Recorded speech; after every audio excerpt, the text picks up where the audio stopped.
Ladies and gentlemen, welcome back to another episode of For the Fan, episode number 151. I am Will. We got Colton, Jake, and Dom. The gang's all here. We're all back.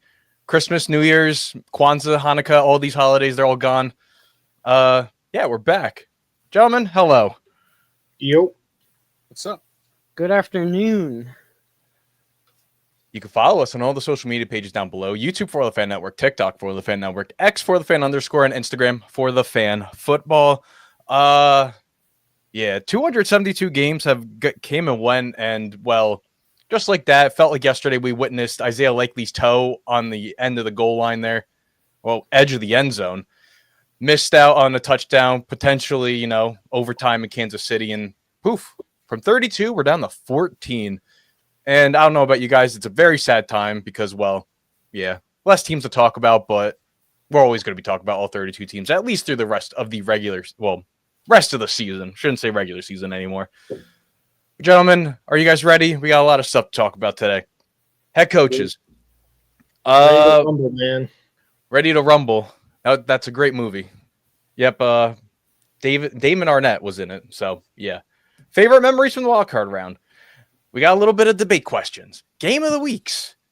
Buy, sell, and holds. Wildcard picks. Everything is here. And gentlemen, and to the fans watching us, thank you all for tuning in. And you're listening to For the Fan.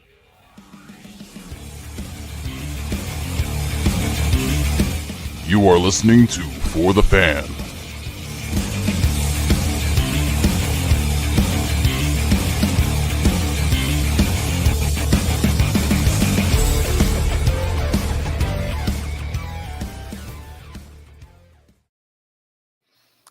And here we go.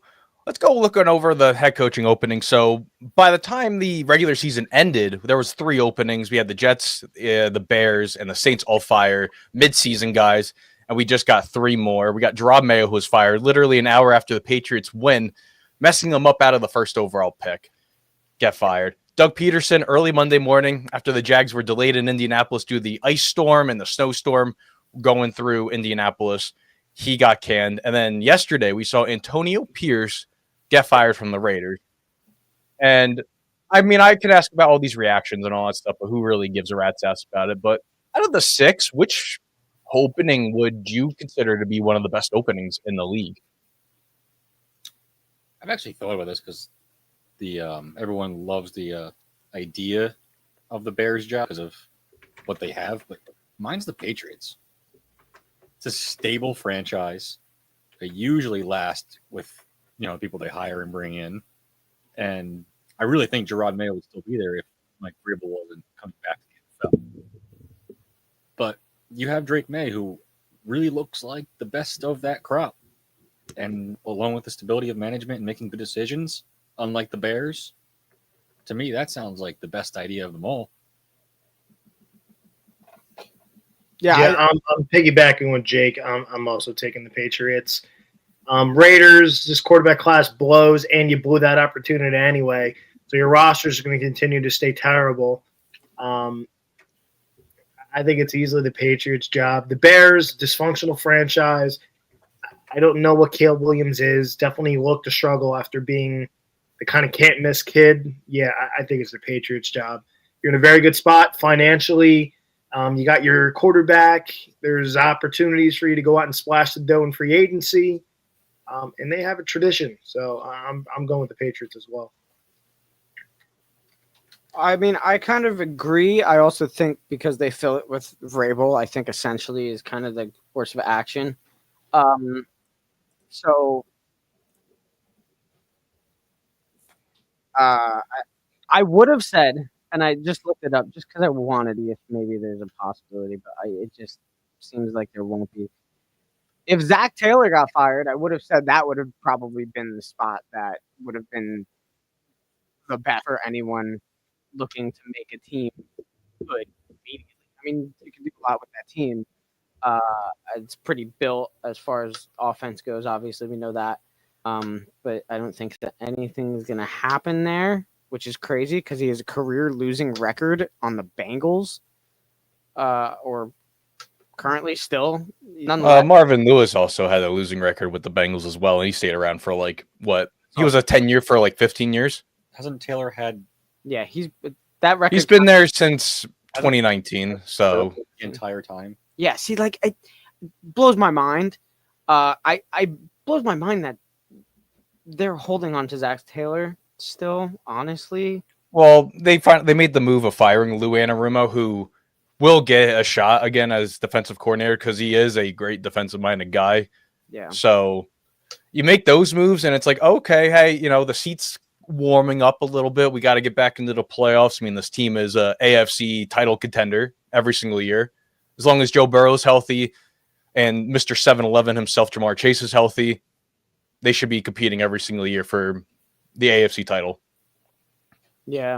I don't know. know. I didn't know until just seeing this over there. I did not know Taylor is his brother. Press Taylor is just as trash as he is. Like, it must run in the family. Press Taylor's, if you really look at like the jobs he's had, he's pretty bad. I didn't know. That's kind of funny. No, he's not good on his jobs. He's a bad job.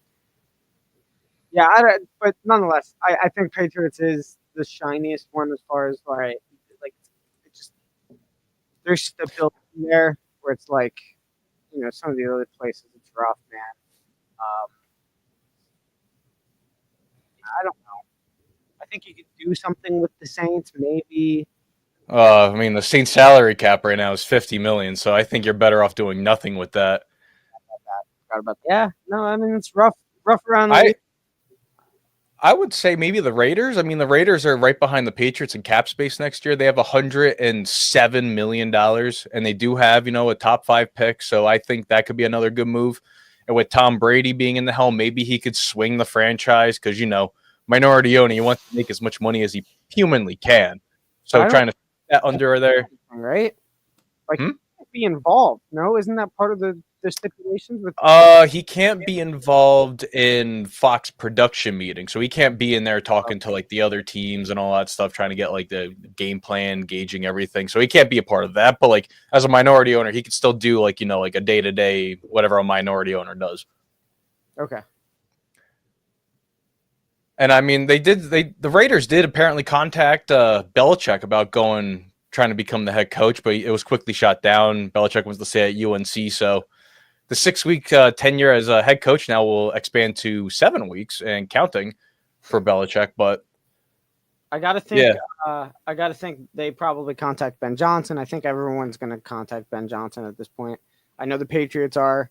The Patriots have an interview with him on Friday. Yeah, but I don't think they will because they already got their Rooney Rule all shaped up together by interviewing Pep Hamilton and Byron Leftwich, which I don't really know how to feel about that because I don't really think they're going to be coordinators this season. So they kind of got the head coaching gig so they can kind of get the Rooney Rule all done. I watched Albert Breer talk about it, and the Patriots kind of like manipulated the rules, trying to get that rule all done, try to quickly get everything done so they could hire Vrabel probably by tomorrow or Friday morning.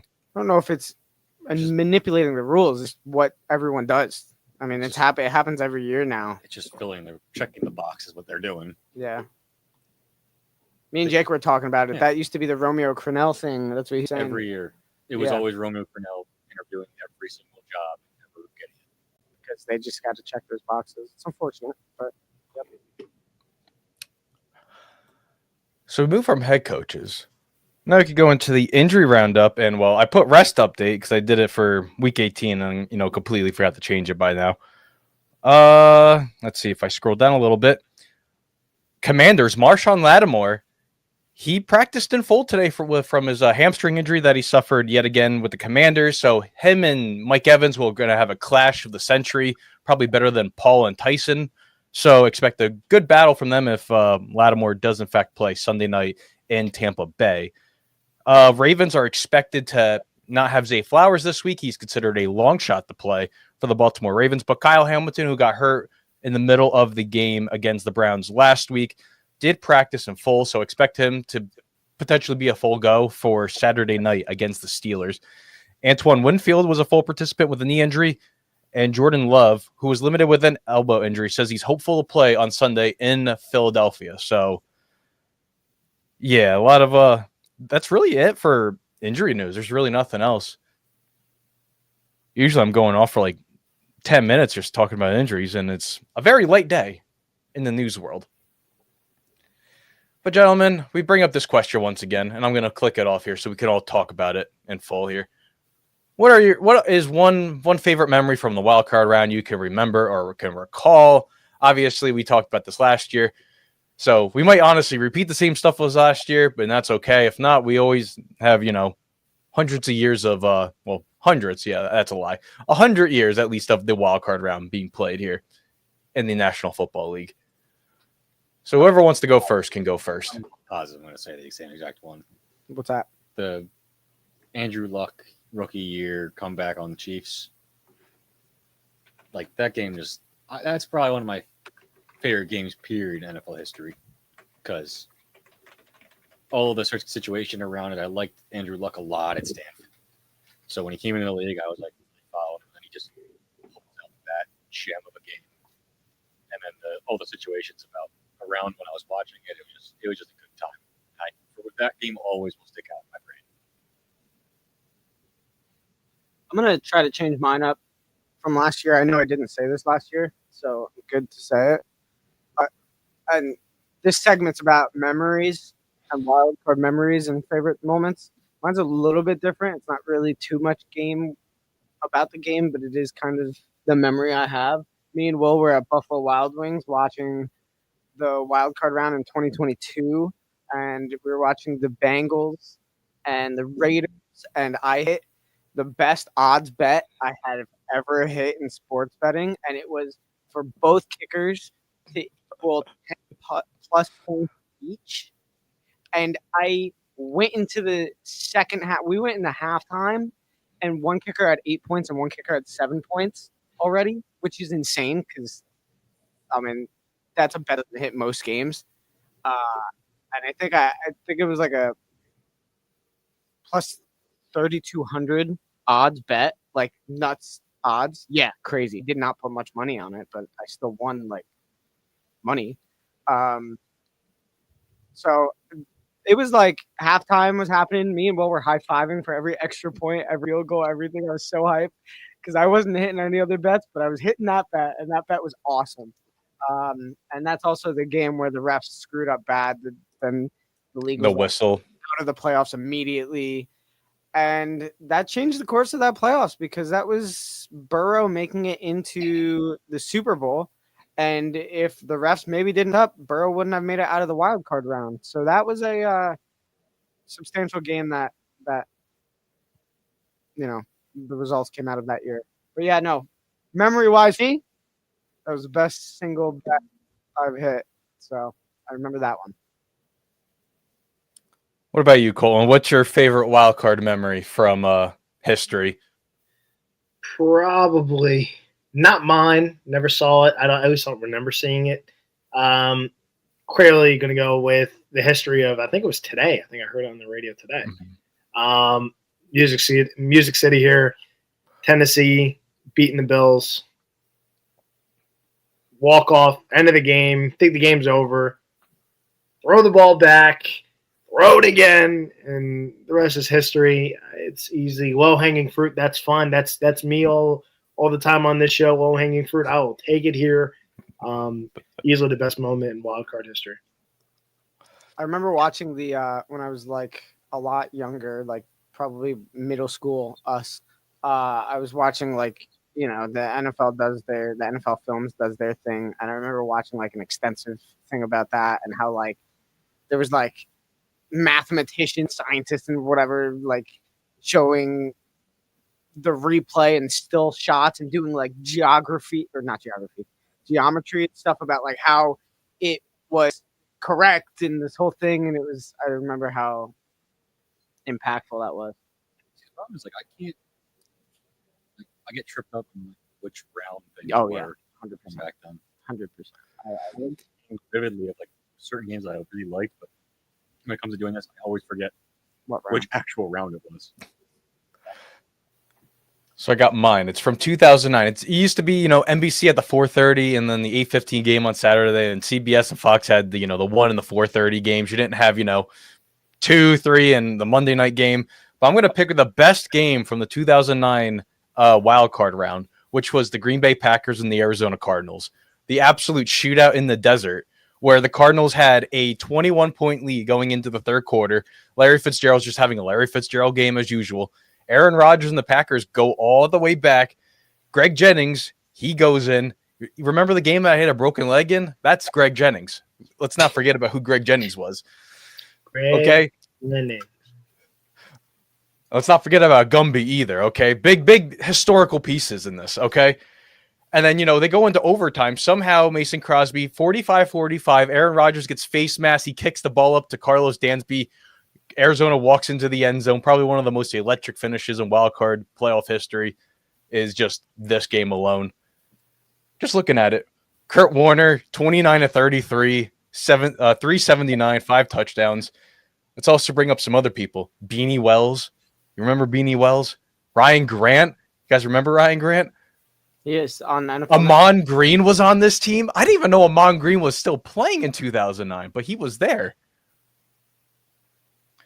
Tim Hightower with the Cardinals. Donald Driver. Early Doucette. Steve Breston. Oh, man. There's a lot of great names on here. Clay Matthews. Jarrett Bush. Nick Barrett. Jeez. Calais Campbell. Darnell Dockett. Yeah. A lot of Antrell Roll was a Cardinal then. Jeez. Yeah, that's There's the just Cardinals team that ended McNabb's legacy with the Eagles. There's just so many there's so many names on that. That has to be one of the biggest what if is just that Cardinals team, man. If they won the Super Bowl, I don't want to offend Colton at all, but Steelers won it fair and square. But what if the Bounty Gate never happened? Would the Cardinals have been able to do it? They don't have people targeting Kurt Warner and concussing him, getting all that out of there. But yeah, let's shift gears here. Okay, we're going to shift gears. Which performance from the 2024 regular season stood out to you most? We got a lot. We got season wise, could be a single game season. If you guys want to think, I could go first on this one. Go for it. We know what you're doing. I gotta say, it's Lamar Jackson. Lamar Jackson, there could be a chance where Lamar Jackson doesn't throw an interception. All 4 interceptions of his were not his fault. They bounced off the receiver's hands. They caused an interception. Lamar could have been absolutely perfect on the year with no interceptions. And he blew out his last year MVP results by tenfold. Mm-hmm. I give credit to a lot for, Lamar and all the slander he gets, and he became that big pocket presence. He's really doing a whole lot for himself. So him going out there, performing each and every week, and kind of oh, hey, there's not going to be a hangover for the Ravens, even though the Ravens defense looked terrible and the offense had to really pick up on it. But yeah, I give the credit to Lamar here as the performance that stood out to me the most. You know what? I'm gonna do this. I'm gonna eat some crow. Bo Nix crushed this season. And to me, he was one of my least favorite draft prospects of any of the quarterbacks. I thought he was not. He was pretty mid. One of those guys who just gets taken in the first round because of name recognition or combine stuff. And that's not the case after year 1. Not even close. I was wrong completely.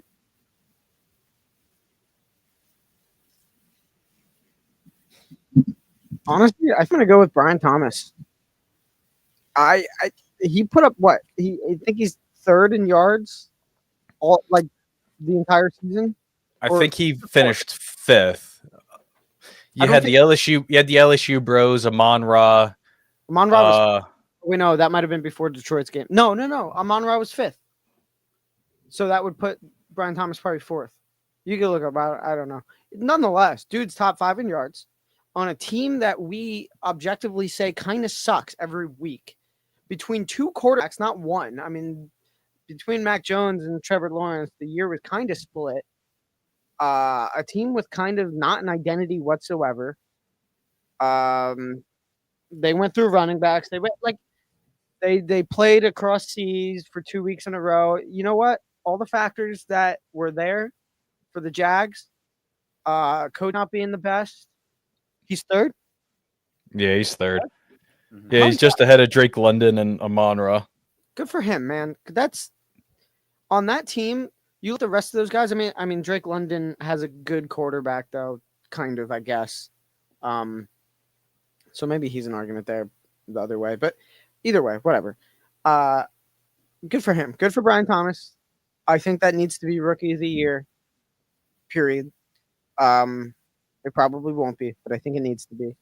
What was Garrett Wilson's Rookie of the Year stats? Was that worse than this? He was over 1,000. Hold on, I can He was tell you his hardly Rookie of over the Year 1,000? stats. I'd love to know.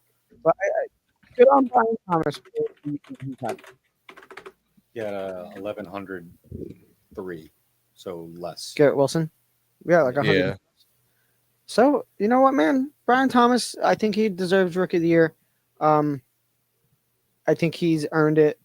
And that's despite all those negative factors around him every week on that team, 2 different quarterbacks, coaching, everything. So yeah, I think that stands out a lot. I'm glad that we're saying that I don't think any of us thought we'd say. Can I just say that 3 of the top 5 receivers and 4 of the top 10 were LSU guys? That's kind of wild. How many didn't make plays in the top 5 receivers? Jamar London, Thomas, Brian Thomas. Yeah, Jefferson's in it. St. Brown's in it. Crazy. That's kind of nuts. But yeah, Colton, take it away. Yeah, for me, it's the Washington Commanders and Jaden Daniels. Who would have thought this team was probably third in everyone's division picks this season? Giants suck, that's whatever. But this is how important quarterback is in this league, because it's not like, oh, he's got a ton of weapons. He rejuvenated an old, washed-up Zach Ertz to having a hell of a season for Zach Ertz, a guy that's probably in the comeback player of the year type of role here, just like Sam Darnold, another gentleman who had a hell of a 2024, got himself probably a paycheck, at least another legitimate shot at a starting quarterback, whether that continues to be in Minnesota, depending how their postseason run goes. But Jaden Daniels, big shout out to this draft class in general. I mean, we talk about Brian Thomas, you just mentioned the league neighbors with shit quarterback play from Daniel Jones to Drew Lock to Tommy Cutlets. Tim Boyle. Can't forget about Tim Boyle, man. You and all these random bum jet quarterbacks end up on this team. 1 touchdown and 21 interceptions. Somehow he has a job in the NFL. I can't ever figure that out. Yeah, the NFL is weird with guys that they keep around, but this draft class was definitely special. There's a lot that you can shout out in 2024. I mean, what Jim Harbaugh did with the LA Chargers, I think we kind of all knew that this team is going to actually have its crap together and show what they could be. And, I mean, this team, people probably wrote off. You trade away Keenan Allen. You trade away your first 2 receivers, and then you have a guy who had 0 catches last season, was absolutely terrible, and Quentin Johnson is your only receiver on the active roster pretty much going into the draft. Then you have Vlad McConkey. There's a lot in 2024 that you can shout out. That's what's cool about the NFL. There's a lot of stories that you didn't see coming. I can tell you that. That's what's fun about football, man. That's why football is always king.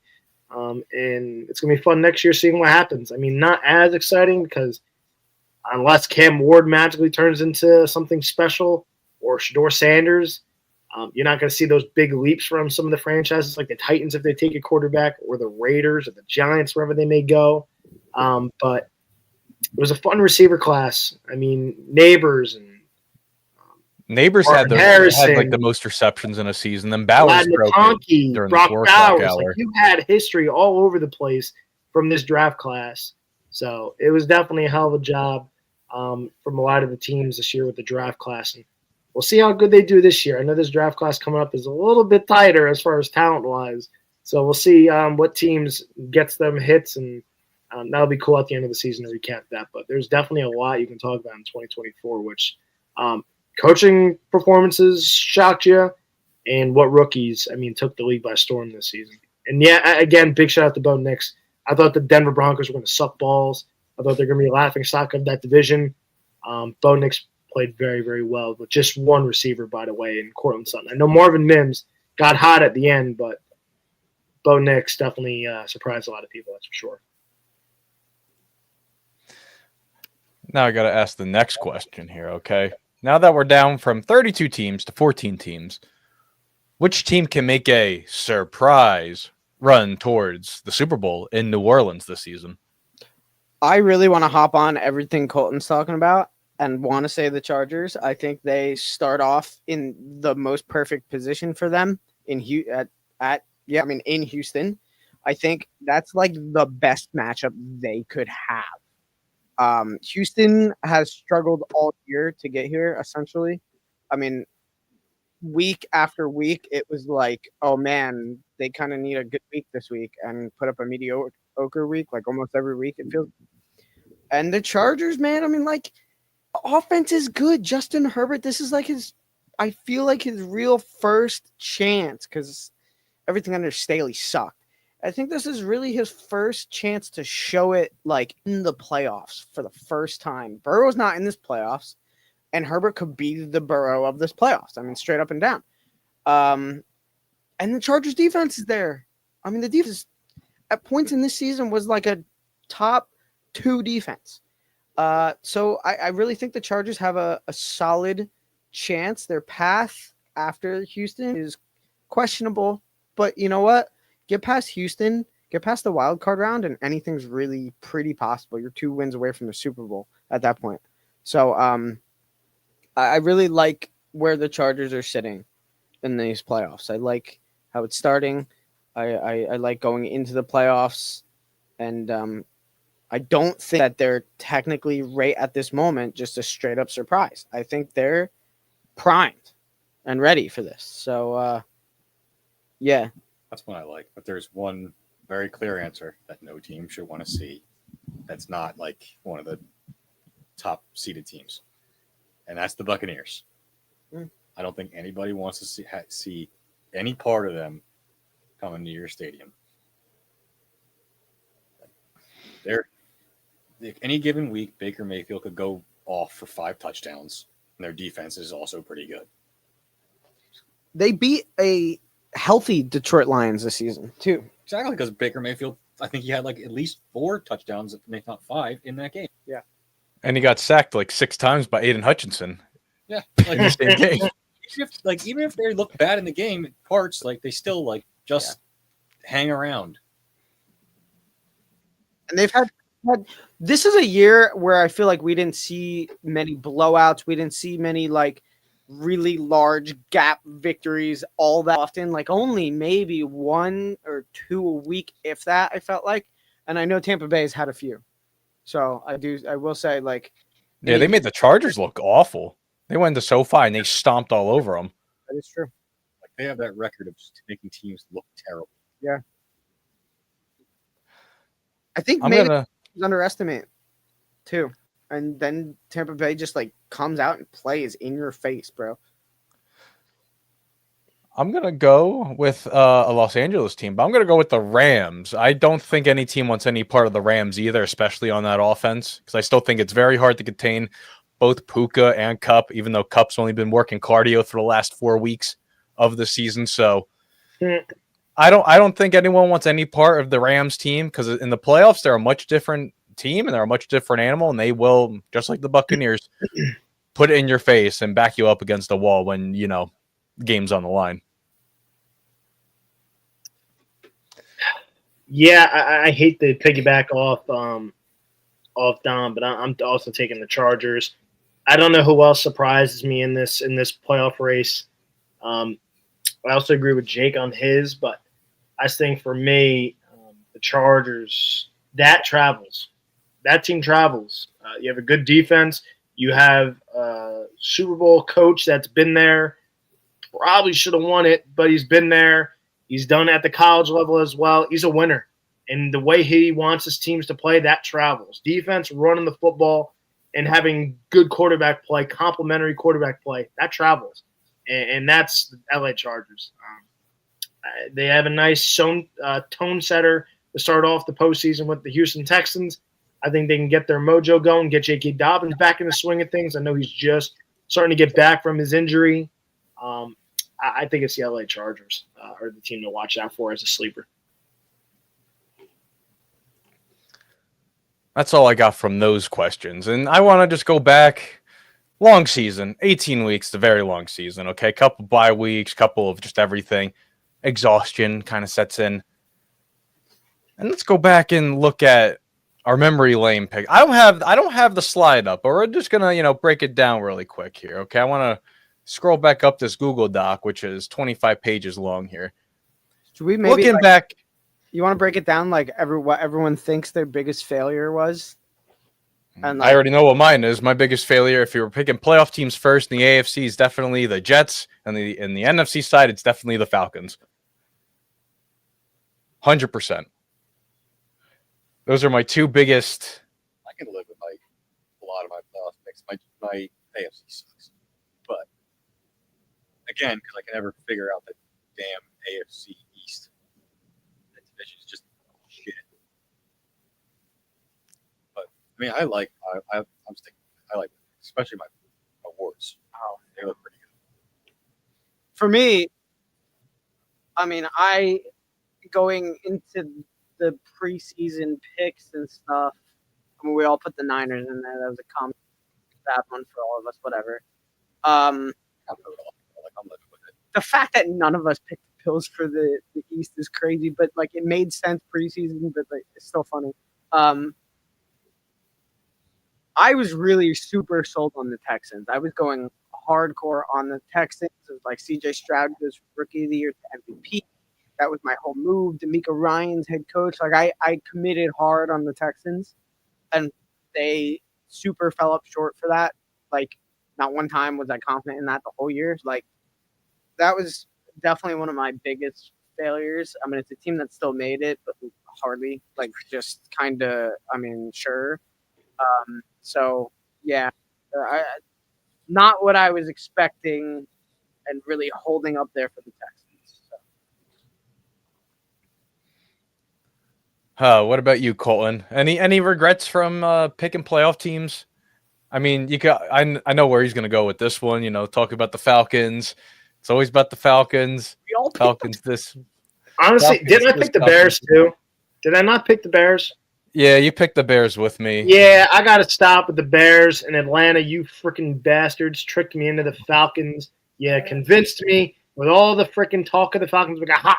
This is the year with the Falcons. Nah, Falcons suck, and the Bears are the Jets of the NFC. They're doomed. They're screwed. Doesn't matter. Both those franchises can kiss my ass. Yeah, I got double sold on the Jets, and I regret that hard. 2 years in a row. You at least you picked the Dolphins to win the division, but because again, that should have been your pick. Yeah, mine was the Jets, and that was the moment Tua gets hurt and it's done. And we knew that from going in. Yeah, it's true. And looking back at the award pages and all that stuff, if the Bengals made the playoffs, I think Jake has a really good chance here of getting MVP. But the rest of us went 0 for 3 and just struck out immediately. I still think Burrow could win the MVP. I know he won't because of playoffs, but like look at his season compared to like the two quarterbacks that are like really being talked about it. Like he blows them both out of the water. God, and I picked Stroud again. I hard committed on the Texans. I mean, that was my move, and my move. Madden picked Lamar. I mean, they were on to something. Yeah, that's fair. And then I offensive player of the year. I committed at the Jets. Said Garrett Wilson was going to do that. Dumb move. I mean, hey. We got Tyreek Hill, Bijan Robinson, Christian McCaffrey. Oh, God. Four thumbs downs. Defensive player. I don't even know what Danielle Hunter has done at all this season. TJ Watt, I mean, I don't know if he's going to win it. Micah got hurt. Mad Max was out, last month of the season. Offensive rookie. Jake might By the way, I'm very curious where Defensive Player of the Year goes, by the way. It's going to go to Jared Verse. Guaranteed. No, defensive player. Oh, defensive player? No, I have no idea. Patrick Surtain was number. Yeah, he was favorited. In the odds. Yeah, I don't think that's gonna. I don't think that's the right move, but like I don't know what the right move is this year. So like, I don't know. Zach Bond. Would have been Aiden Hutchinson if he was healthy. Like, he was off to the most incredible start, unfortunately, but Yeah, he probably could have broken the sack record if he was healthy. he was pacing. Wasn't Hendrickson still leading sacks? Trey Hendrickson, yeah, Yeah, he had 17 and a half. Probably good enough this year to do. probably is. Maybe. And we got offensive rookie where, 4 of the 5 of us got Caleb, Jake, went Jaden. So, I mean, and by the looks of it, looks like Jaden's going to be clinching that up. And then defensive rookie, we all went different ways here. But it could be Jared versus Award to lose since the Rams have really ignited that younger version of themselves. Quinion Mitchell. Comeback player, Jake, I think so. Jake could still get it with Burrow. Right, hit that. And then coach of the year, I mean, hey, Charger ball. Yeah, we all have Jim Ex- besides Tom. And then I hard committed at the Texans. It's so crazy how much that bit me in the ass. You know what I love? I was comparing. I saw a thing comparing the last 10 games of the season between like Stroud and Young, and Bryce Young has beaten Stroud in everything like statistical in the last 10 games. Bad. He's not a bad quarterback. I don't think he's bad. And they really got it together this year. We all kind of agreed that it was the Panthers suck. Bryce does not. Yeah.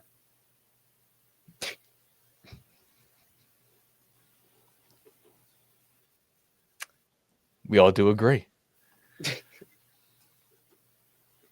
Let's go on game of the week here. Okay. Enough of the picks. I mean, here we got the Super Bowl ones where I picked the Aaron Rodgers Bowl. One of the teams is still alive. We got Lions and Texans one. Obviously, Dom just hard. You all went hard on the Texans. Yeah, we all picked Tex to make the AFC, which is kind of nuts. And it was pretty clear week 3 that wasn't happening. Yeah. I remember I was on a plane and I'm watching, I think it was the Vikings. It was the game against the Vikings. And I'm like, oh boy, this is not good. Yeah. But here we go. Let's talk about game of the week. Which game from week 18 stood out to you? Oh, I'm ready to. Damn Falcons. All you had to do was just to possibly get yourself in place to win the division. Lay an egg against Washington. And then most of the game, Tampa's losing to the Saints. All you have to do is beat the Panthers. And they put up 40 on you. What are you doing? And let's not forget, Bryce Young did the whole Steph Curry thing where, he makes the shot and he turns around and he just starts like showboating away. And it's just like the coldest shot in NFL history. Man. I wish I had that sound. I wish I had I think I got my swagger back. That was honestly, it was an incredible game because every time I looked at the score, every time it came on Red Zone, everything was, oh, we're tied again. Oh, we're tied again. Oh, we're tied. 31-31. We're tied. Like, everything in that game was just, it was that was like the only game I feel like this week where it was like, oh, hey, that's a true regular season game because everything else was like Denver winning by 38-0. It's like stupid stuff like that. But all you had to do was beat an inferior opponent at home. Yep. And you had a chance at the playoffs. Yeah. Instead, you got Jadeveon Clowney telling all the Falcons fans, "I'll see you in Cancun," and waving to them. That's crazy.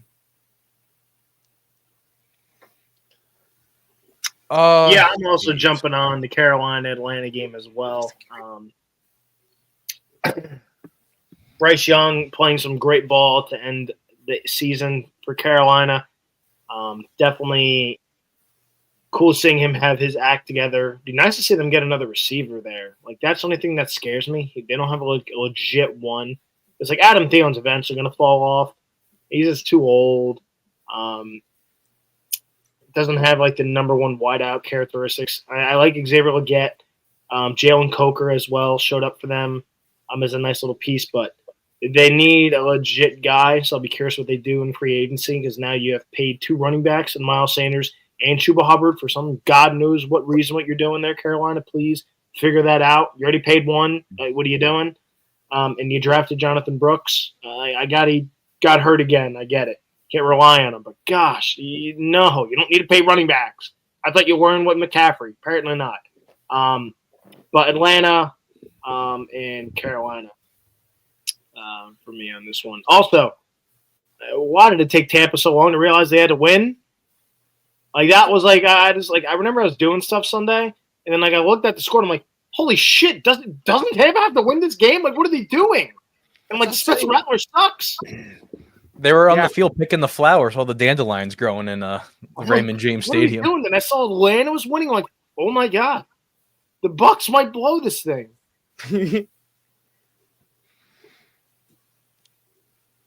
Where are you going, Dom?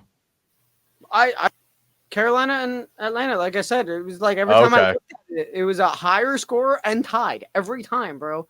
I was like, this is a game. Like, this is such a game right now. And then for time, like everything you wanted it to be. Did you say yours, Jake? Yeah, I was the one that started this all. Yeah. Oh, okay. Yeah. I don't know. I'll pick the 4:00 window here. I'll pick Niners and Cardinals there. Pastronaut makes his return to the desert. I don't know. Cardinals looked really good. 46 points. Yeah. They looked pretty good to close out the season. No, it was a close game until like the fourth quarter, and then the Cardinals took off. Yeah, Michael Carter, and then I forgot who the other guy was that, running backs just like took off. But hey, Trey McBride, the last 3 games of the season, scored, 4 touchdowns? He found the end zone. Wow. That was one of mine from the start of the season. Like, hey, draft that guy. But yes, those are our games of the week. And from games of the week, buy, sell, and hold, week 18. Essentially, everything's up for grabs here, wherever we want to go for buying, selling, and holding. So what are we on buys? Because I would love to skip the sells. But are we starting with buys? Is that what we're doing here? Buy first. I just want to skip the sells so bad. Dude, what do I want to buy? I mean, I have. That's unfortunate. I don't know what I want to buy. I just know what I want to sell instantly. So I guess I'll buy into Lamar getting a big game in the postseason. I'll keep it all revolved around this game. I'm gonna buy on Lamar Jackson and Derrick Henry steamrolling Pittsburgh Sunday. There's my buy, and big shout out, buy, Bryce Young.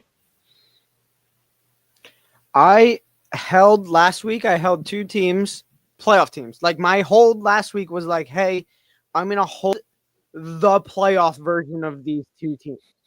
And that was the playoff Chargers and the playoff Broncos. I wanted to see what week 18 looked like and just like how it was going to shape up.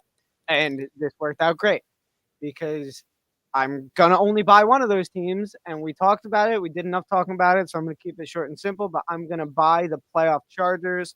And ready to go. That's it. I'm also buying the Chargers. I do, for all the things that we said, like, I do very much believe in that team. Yeah. And what they can do. And I don't consider them a surprise. I think it was a surprise that they were able to amass enough wins and weren't just missing out, like they were good enough to actually get over that hump. Now that they're there, I think that this team can legitimately beat anybody in that AFC. And again, it very well could be a Burrow run for Herbert. I got 2 buys. I'm going to buy into Bryce Young, as what Colton said, and I'm going to buy into the Jaguars. I think they could do what it takes to turn the franchise around, so I'll buy into the Jags as we head into the offseason there in Jacksonville. What about sells? Colton, big sell guy. Well, let's hear about him. Sell guy. I'm selling on the entire Steelers franchise.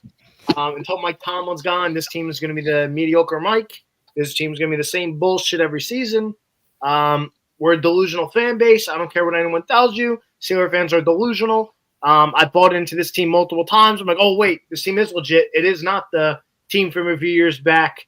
I think it was, 2018 or whatever. Yeah, I'm trying to remember the year they were undefeated, and then they just came crappling down to earth. But anyway, or no, 2018. God, geez. 2020?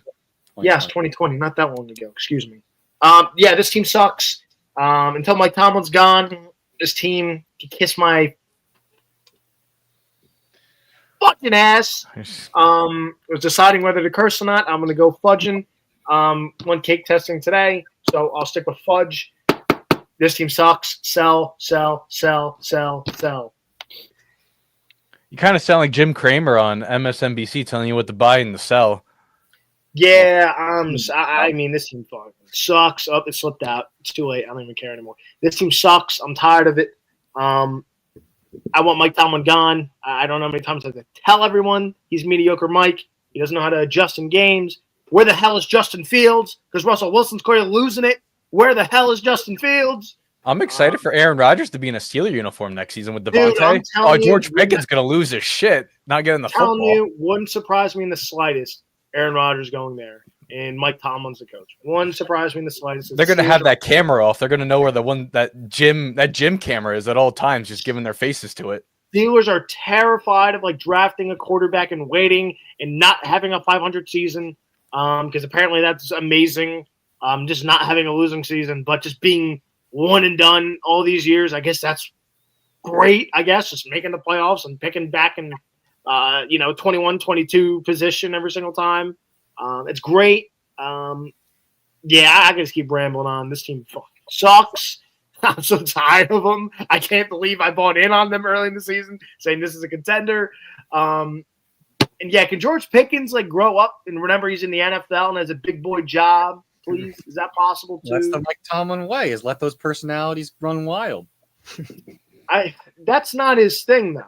Because Antonio Brown didn't run. Le'Veon Bell, Antonio Brown. AP didn't run wild, and Le'Veon was fine. No. Le'Veon wanted his bag because the Steelers would run him a million times and still throw him the football on top of it. The boy wanted his bag. The Steelers said, here, we're going to be cheap. You take this. He said no, and I don't blame you. He wanted guarantees. The Steelers don't guarantee money. They're old-fashioned. And Mike Tomlin snitched on himself at the podium. See what you bastards did to me? I'm already still going on this. I want to stop 2 minutes ago. Mike Tomlin said at the podium at his press conference Monday or Tuesday. I don't even know what day that ass had talked. And he said, we were this is our Steelers culture. It is controlling the football and good defense.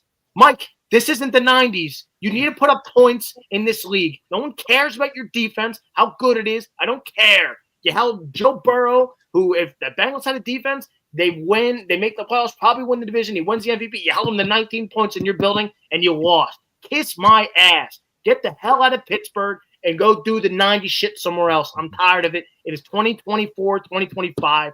Kiss my ass, Mike Tomlin. Holy crap. Please, next. I might put this on the TikTok segment, actually. And he goes into the abyss. Oh, he came back. Lean back again, Colton. It's the Homer Simpson bush. Just lean back really quick. You gotta lean back. It's like you vanished into the abyss there. I might vanish and not come back. I'll pick up your spirits here, Colton, because I got one. It's the damn Giants, because not only are you going to recognize that you failed every this season, going back to the Hard Knocks and all the propaganda, and we're wrong about it all. No one should pay Saquon the money. Montgomery's just as good. You give Daniels weapons, he'll be fine. Protect them, he'll be fine. And none of it came true. Mara's having trouble sleeping, and he's more concerned about his possible acting career. And you're just going to take all that, and you're going to keep the guy there that just was abruptly wrong about everything about his job. Second, the Jaguars. I'm selling the Jaguars because they won't fire Balky after he's around to. You can't let the puppy clean up the puppy's mess. He's created the mess by hiring Urban Meyer and all the players around that apparently aren't good enough for the coach. And yet now when you can possibly get a good coach like a Ben Johnson, not going to go there because of him. That's been the report that's out there. They're going to have struggle getting top coaching talent because of Balky being. Well, whatever his name is, Shad Khan or whatever, he said if the coach wants me to fire the GM, I'll fire the GM. He said that on the press conference. They're not firing him. So he's talking out of both sides of his mouth as he always does. It's they're going to spend money on players, not put anything around him and coaching wise. And when you have the opportunity right now to cash in and actually do the thing, to maybe not to lose your investment in Trevor Lawrence, you're going to just completely piss it away once again. What about you, Dumb? Where's your cell going? Okay, so I have 2 cells now. While Jake was talking, another cell cell up on my cell phone. I'll start with that. I'm gonna sell the Jets. I wasn't gonna touch anything off season really, or like Why are you whatever. gonna kick them? They're already dead. You don't have Yeah, to sell but them the Jets. They're already dead. they're posting on like their social medias who they've completed interviews for. That's what all teams that they all got to do that. They're all doing it. Yeah, you have to I don't post care. it. What they do is embarrassing. They interviewed Matt Nagy, and I just think that's hilarious. Please take them. It's not gonna fix it, but I think it's funny that they interview. They're interviewing Spags at some point before the end of the week too. It's the most Jets thing possible. That when it came across interviewing Tampa Bay Buccaneers cap guy Mike Greenberg, everyone immediately assumed because of the Jets. Oh, It was ESPN Mike Greenberg. That's funny, actually. I love that. That should tell you everything about the Jets. And fans might be happy too. And then my other sell is going to be the Bengals for not doing the Zach Taylor thing because I'm over it, done with it. You got to improve somewhere, and it's just like keeping them, just like saying we're with what we did this season is not your move. So I just don't. I'm not. I think Zach Taylor needed to go. The team could be better. So that's kind of my sell because I didn't want to sell. I thought selling the other team I held last week, which was the playoff Broncos. But it's like low key, like there's this really small chance that they could still have a good game, even though it's a tough match. There's a small chance that they could do something. So I don't want to just outright sell them. I got one sell, and I'm just gonna resell it again, like I did last week. The Houston Texans. Congratulations, the Houston Texans make it to the playoffs Saturday 4:30. They're never getting another damn slot at all during their entire existence in the playoffs. It's only the Saturday 4:30 window. Go through history. It's always Saturday 4:30. You have to watch the Houston Texans play. It's always like that ever since they made the playoffs in 2011. It's always them. If they advance, maybe you'll get a Saturday at 8:15. Or if you have to go to Baltimore, it's like a 1:00 game on a Sunday afternoon. I'm like so over them. Last year they gave them 2 4:30 games. They're like, who wants to watch these guys like at night? They can't. I'm done with the Texans. I think they're a one and done team. I think the Colts are just going to throttle them and just call it that. So, yeah, that's my sell. And what about holds, guys? What are we holding on to? Yeah, I'm sticking all AFC North, Steelers, Ravens. Might as well keep going here. I'm going to hold on to Mr. Harbaugh here in this game as well. I think both coaches desperately need this game, which is kind of funny. I think if the Ravens somehow magically lose to the Steelers, I think Harbaugh's in a little bit of trouble here in Baltimore, just like I think Mike Tomlin is in trouble here as well if he loses with the Steelers on Saturday night. So I'm holding on Harbaugh and his Ravens tenure because I think if they lose somehow to Pittsburgh, I think he's in deep crap with Baltimore. I'm going to hold two teams that I need to see. Like, I mean, obviously, you need to see whatever team win, whatever. But two teams that I think are actually kind of in danger. But if they win, like, all right, we're in it now, maybe. One is Washington. We talked about Tampa Bay before. It's a winnable game for Washington. It's an uphill battle, but it's a winnable game. And that'd be sick for this very, very new Washington team, which has succeeded here. This is a success year. We talked about that in the preseason. What's the success this year? This was a successful year for the Salamanders. But I think here we are. If you win, that's incredible, bro. And maybe we'll see what happens next week. And the other team for me is the Rams. I know Will is about the Rams this matchup. I'm not the most particular to the Rams right now. I did more research than face value. And their last real regular season game, they let up 300 plus to Kyler.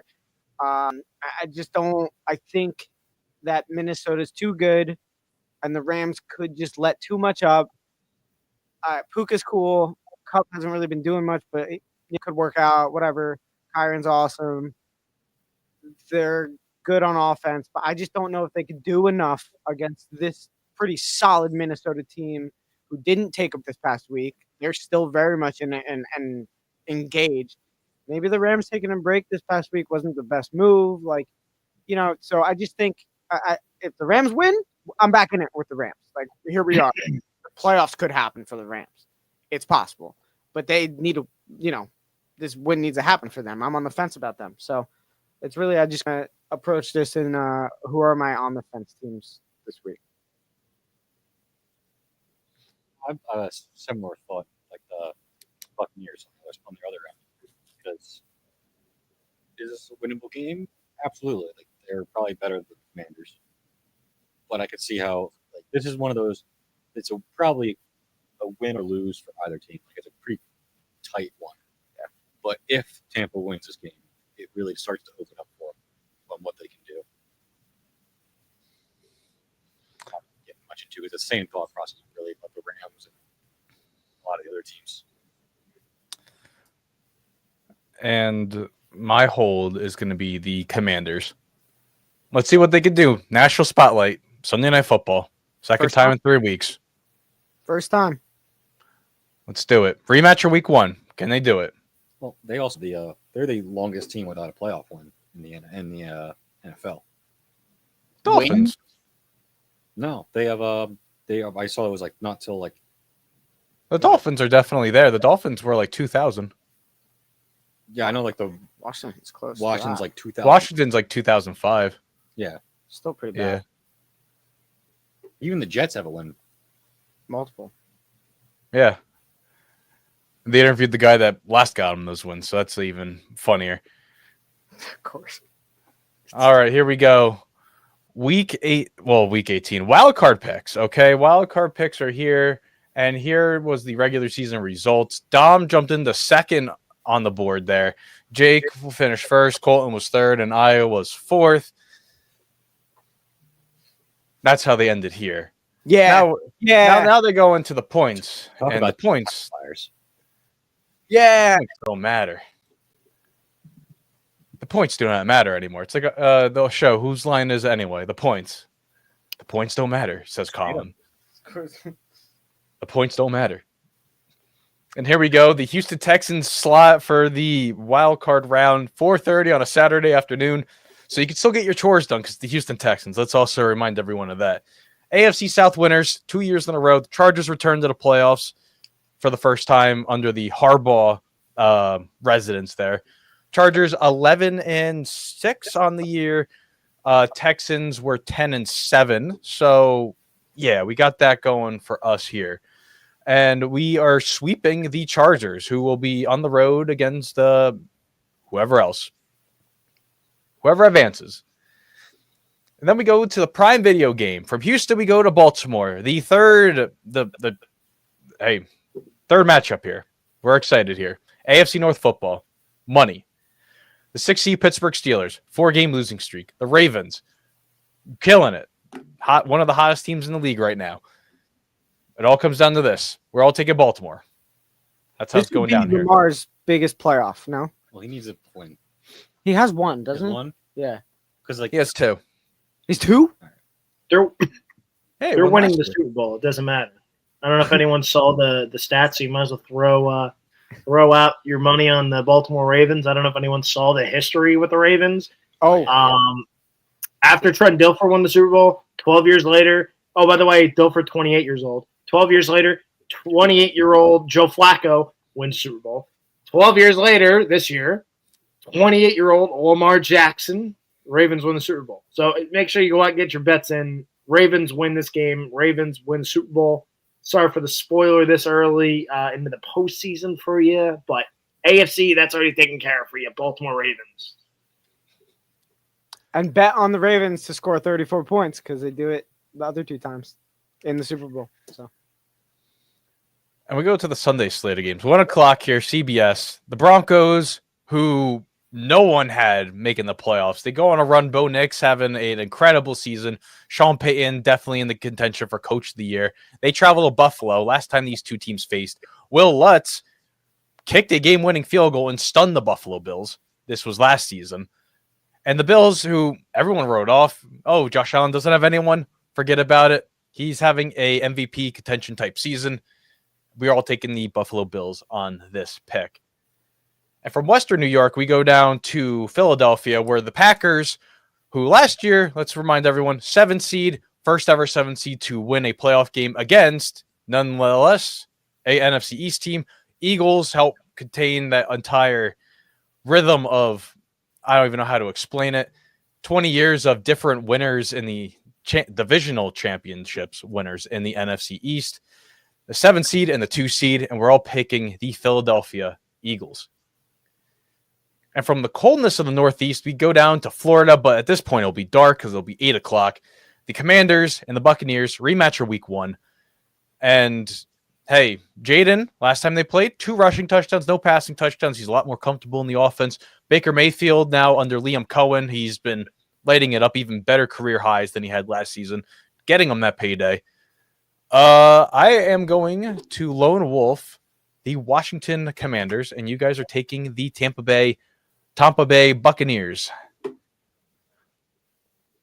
And from Florida, we go to the West Coast, Monday Night Football. Last time these two teams faced was Thursday night. Jared Verse with a key missed face mask call, given the Rams the win there on Thursday night against the Vikings. Can lightning strike twice? I am lone wolfing the Los Angeles Rams here. So I'm glad no one's going to do it, but I'm going to call you out on it.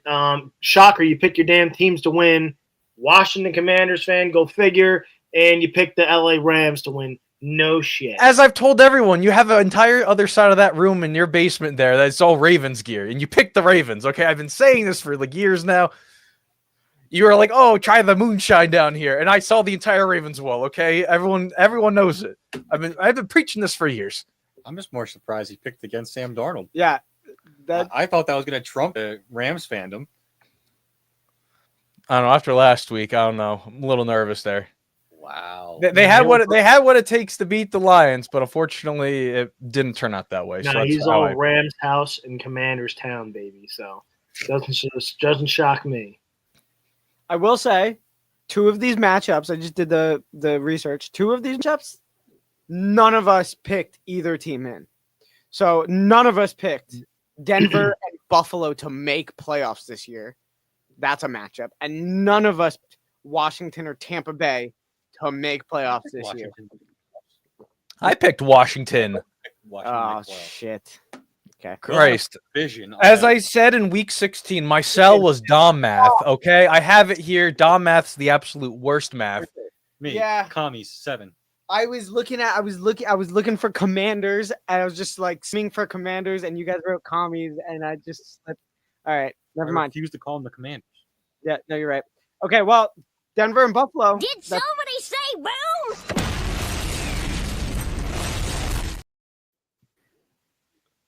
It is funny every time. Out. Get Every time. But nonetheless, then the only matchup that none of us picked any team in is Denver and Buffalo. So it is cool. But yeah, that's damn it. Bringing something to the table. No, suck. As I said, week 16, Dom math, sell. I'm still correct on here. I'm still selling on Dom math, okay? You're like Kevin from The Office, and it's like you're Flevin, having to balance out your papers there. But on that note, you can follow us on all the great social media pages. YouTube for the Fan Network, TikTok for the Fan Network, X for the Fan _, and Instagram for the Fan Football. I have nothing else to say. Do you guys have anything else before we end the show? Mike Tomlin sucks. Steelers suck. Please fire him after this game. I beg. If I'm the Jets, I would trade for Tomlin. And that's all. I hope to God you do. Hey, I'd be happy with 10 and 7 seasons. See, that's the difference between me and you. Saquon Jets, 500, happy fans, no playoff wins. Works for them. But as always, I'm Will. That's Colton. That's Jake, and that's Dom. We're for the Fan. Next week, live at 5. Here we go.